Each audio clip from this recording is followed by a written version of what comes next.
জাতীয় নাগরিক পার্টির মুখ্য সংগঠক হাসনাত আব্দুল্লাহ ৪ মে গাজীপুরে একটি অনুষ্ঠানে অংশ নিতে যান। সেখানে সন্ধ্যা ৭টার দিকে গাজীপুরের চান্দনা চৌরাস্তা এলাকায় অতর্কিত এক হামলার শিকার হন তিনি। হামলার সময় দুর্বৃত্তরা তার গাড়িতে ভাঙচুর চালায়, এতে গুরুতর আহত হন হাসনাত। এই ঘটনার প্রতিবাদে এনসিপির পক্ষ থেকে দ্রুতই একটি বিক্ষোভ মিছিল বের করা হয়, যেখানে হামলাকারীদের দ্রুত গ্রেফতার ও দৃষ্টান্তমূলক শাস্তির দাবি জানানো হয়। ঘটনার পর থেকেই উত্তাল হয়ে উঠেছে সোশ্যাল মিডিয়া। ধারণা করা হচ্ছে এই ঘটনার সাথে পতিত দল আওয়ামী লীগের সম্পৃক্ততা রয়েছে।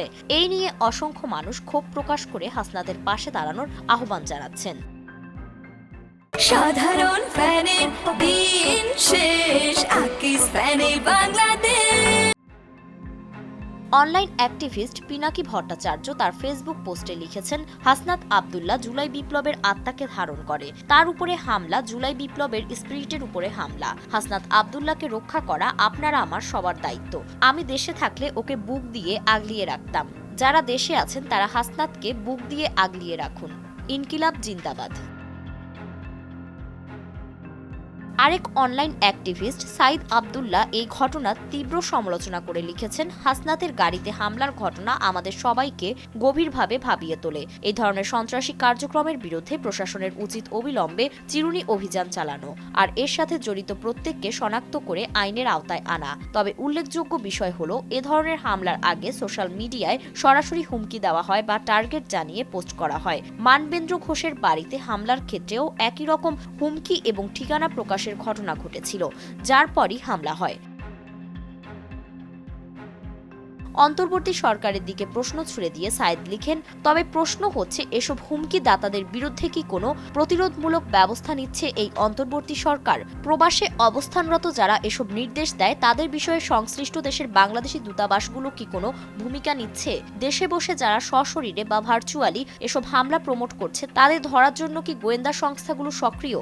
একসময় যারা সমালোচনাকারীদের প্রতি নজরদারিতে ছিল তারা এখন কেন প্রকাশ্যে অপরাধীদের শনাক্ত করতে ব্যর্থ?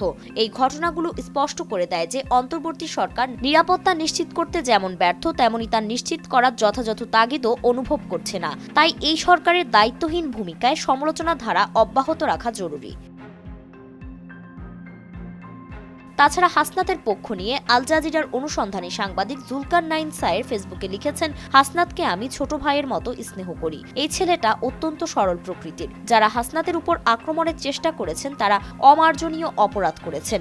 বাংলাদেশ ছাত্র অধিকার পরিষদের আহ্বায়ক হাসান আল মামুন লিখেছেন, হাসনাতের উপর হামলাকারী যেই হোক ৪৮ ঘন্টার মধ্যে গ্রেফতার করে বিচারের আওতায় আনতে হবে। আওয়ামী লীগ এখন আন্ডারগ্রাউন্ড এবং গুপ্ত হামলার রাজনীতি করবে। আমাদেরকে সেভাবেই প্রস্তুত থাকতে হবে। এদের রাজনীতি চিরতরে বন্ধ করতে না পারলে এদেশে কখনো শান্তি ফিরবে না। প্রসঙ্গত, হাসনাতের গাড়িতে হামলার ঘটনায় ইতোমধ্যে ৫৪ জনকে আটক করেছে পুলিশ। তাদের সকলে আওয়ামী লীগ ও সংশ্লিষ্ট বিভিন্ন সংগঠনের নেতাকর্মী বলে পুলিশ দাবি করছে।